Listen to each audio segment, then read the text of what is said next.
నవరాత్రుల్లో 3వ రోజు శ్రీ అన్నపూర్ణాదేవి అవతారం. ఈరోజు అమ్మవారికి కొబ్బరి అన్నం నివేదిస్తున్నాను. శివుడు ఒకసారి పార్వతీదేవితో ప్రపంచమంతా మాయ కూడా మాయే అని అన్నాడు. అలా అనడంతో పార్వతీదేవికి కోపం వచ్చి కాశీని విడిచిపెట్టింది.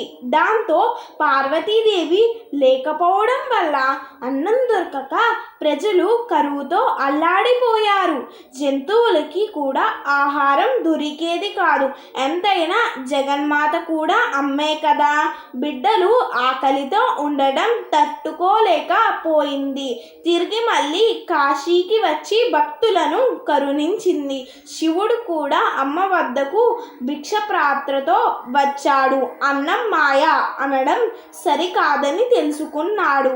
అందుకే ఆకలితో ఉన్న వారికి కడుపు నిండా భోజనం పెడితే అన్నపూర్ణాదేవిలా అన్నం పెట్టావు తల్లి అంటారు.